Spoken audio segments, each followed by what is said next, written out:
Hi అండి, మనం చాలా ఈజీగా సింపుల్గా చికెన్ ఫ్రై ఎలా ప్రిపేర్ చేసుకోవాలో ఈరోజు అయితే నేర్చేసుకుందాము. ముందుగా అయితే చికెన్ ఇప్పుడు ఇందులో కొంచెం వాటర్ అలాగే పసుపు సాల్ట్ వేసేసుకొని బాగా బాయిల్ చేసేసుకోవాలి. బాయిల్ అయిన దాంట్లో ఇప్పుడు ఇందులో అదే దానిలో కొంచెం ఆయిల్ వేసేసుకొని ఇదంతా కూడా బాగా ఫ్రై చేసేసుకోవాలి. 5 నిమిషాలు ఆగాక ఇప్పుడు చూసారు కదా, ఈ విధంగా అనేది బాగా రోస్ట్ అయిపోయింది చికెన్ అంతా కూడా.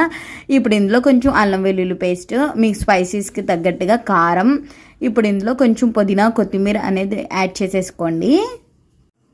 ఇప్పుడు ఇందులో ధనియా పౌడర్ అండ్ అలాగే కొంచెం చికెన్ మసాలా పౌడర్ ఉంటుంది కదా, ఆ పౌడర్ అంతా వేసేసుకొని ఇదంతా కూడా ఒకసారి 5 నిమిషాల పాటు మళ్ళీ ఒకసారి అంతా కూడా బాగా కలిపేసుకొని ఫ్రై చేసేసుకోండి. కొంచెం కరివేపాకు కూడా యాడ్ చేసేసేయండి ఇందులో. ఇదంతా కూడా ఒకసారి బాగా కలిపేసుకోండి. స్టవ్ ఫ్లేమ్ అనేది లో ఫ్లేమ్లో పెట్టేసుకొని చేసుకోండి. అంతే అండి, ఈజీగా చికెన్ ఫ్రై అనేది రెడీ అయిపోయింది. ఈ వీడియో మీకు నచ్చినట్లయితే ఒక చిన్న లైక్ ఇచ్చి మన ఛానల్ని సబ్స్క్రైబ్ చేసుకోండి. Thank you for watching.